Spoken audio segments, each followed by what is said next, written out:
Oi,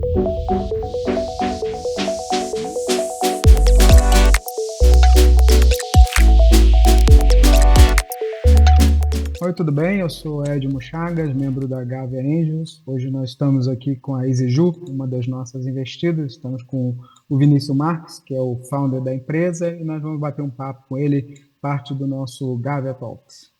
Obrigado, Vinícius. Bom, tudo bem?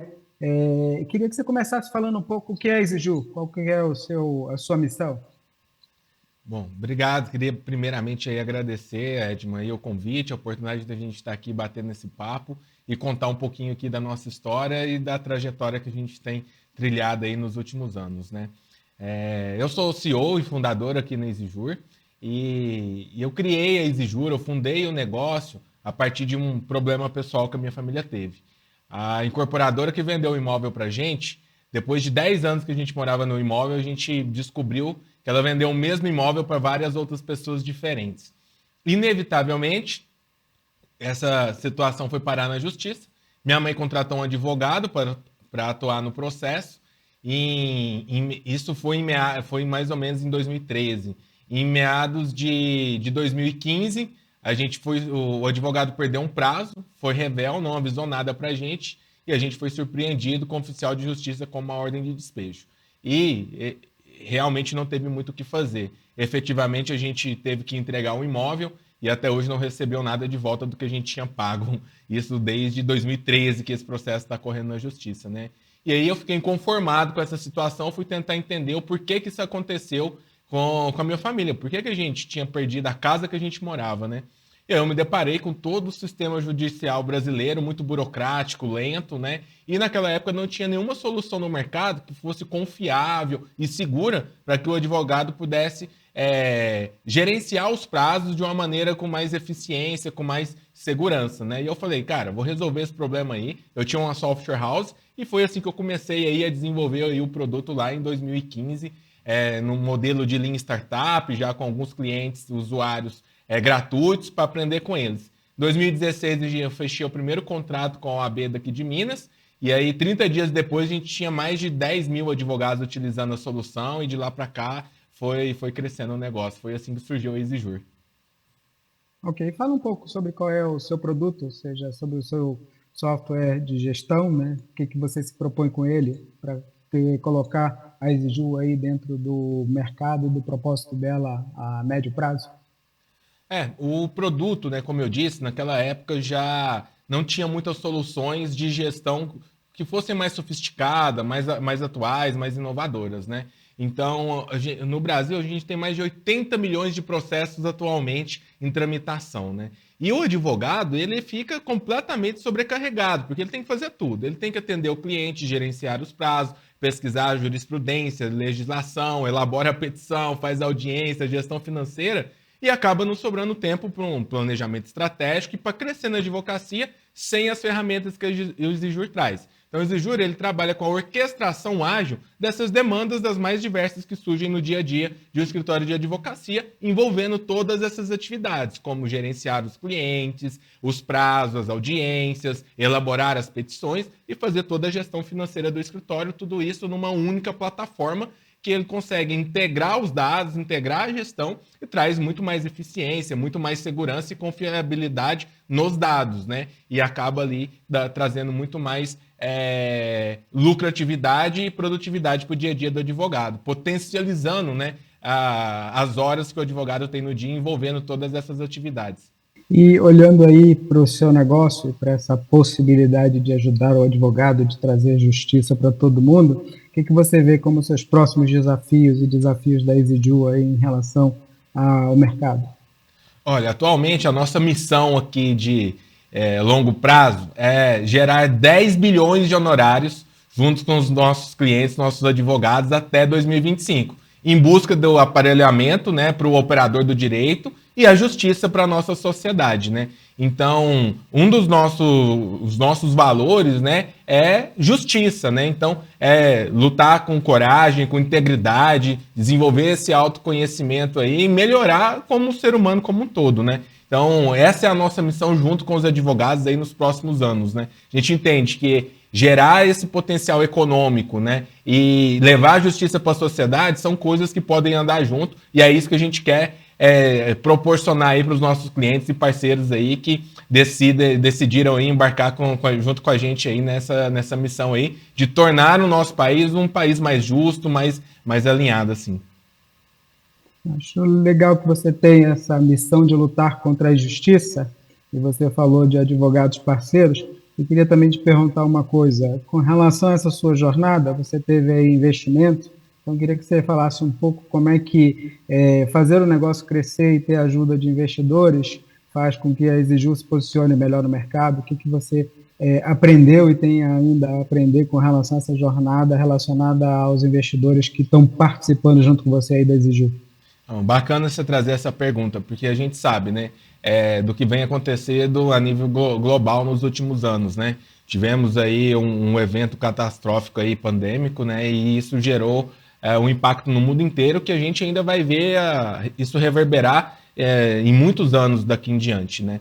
E deu um boom de contratação de demandas de profissionais, principalmente na área de tecnologia, de atendimento, tornando as operações um pouco mais digitais. E agora, no ano passado, né, em 2022, a gente está tendo um ajuste de valuation de mercado, uma mudança da forma de os investidores olharem para suas potenciais investidas, né, trazendo ali, né, mudando um pouquinho, que era aquele crescer a qualquer custo, e agora as empresas buscando muito mais eficiência, né? Estarem ali mais saudáveis, né? E gerando caixa. Então, mudou isso um pouquinho. E contar com os investidores atuais que a gente tem nesse processo foi fundamental, porque os desafios do negócio, ele nunca acaba, né? Ele só vai mudando de espécie, vamos dizer assim, à medida que o negócio vai evoluindo, vai crescendo e vai tendo outras fases de maturidade. E a Exigu, a gente conta aqui com diversos grupos de investidores, como a Bossa, como a Anjos do Brasil, né, os investidores vestidos a Muripinho, por exemplo, e com a Gávea. E, inclusive, a gente tem um conselho. E nesse conselho consultivo tem, inclusive, também cada grupo desses representam o seu pool de investidores nesse conselho consultivo, que é para nos apoiar o negócio a superar esses desafios, né? Em 2022, por exemplo, a gente tinha o líder da Gávea, por exemplo, com as skills, com muito conhecimento na área jurídica, que está muito alinhado com o nosso core business. Agora a gente tem aí da Gávea e você, por exemplo, nos apoiando aí nessa cadeira no conselho, olhando para os números, para buscar de fato essa eficiência financeira e econômica e trazer mais sustentabilidade aí para o negócio, mais previsibilidade de orçamento aí para os próximos anos e melhorar aí os nossos números, né? Então, contar com os investidores e que tem esse know-how, que seja efetivamente smart money, é fundamental para a gente conseguir continuar superando os desafios que a gente tem encontrado aí ao longo do caminho e os próximos desafios que a gente, inevitavelmente, a gente vai continuar aí encontrando aí no caminho futuro, né? E olhando aí para o futuro e falando de desafio, o que você vê como os desafios mais prementes que você tem com relação à jornada da Exigu? Ou seja, o que te traz aí 2023 e 2024?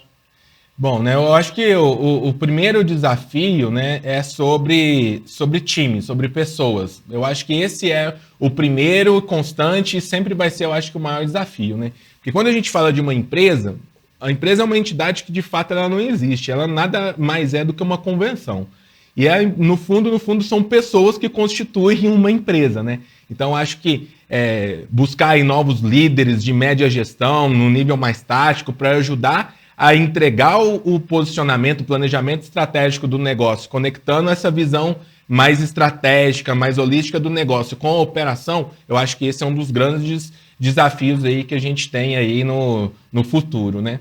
E já por um outro lado, falando mais de produto, de mercado, de tecnologia, não poderia deixar de considerar como um grande desafio, né, o avanço da IA generativa que a gente está vendo aí agora, como um boom muito grande, né, com o próprio ChatGPT aí da OpenAI, por exemplo, né? Então, assim, a gente está pensando sobre isso, como que a gente traz essa convergência dessa IA generativa, desse grande avanço que está acontecendo, para continuar a nossa missão eliminando as atividades repetitivas e empoderar o advogado, empoderar o nosso cliente no final do dia, liberando ele das tarefas manuais, tornando ele mais produtivo e aproximando ele dos clientes dele, né?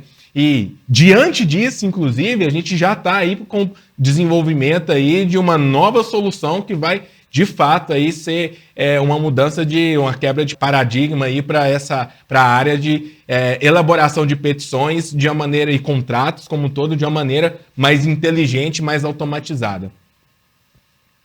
Legal. Acho que você coloca aí que dentro dos seus desafios e dentro do horizonte a gente tem muito de automação, né?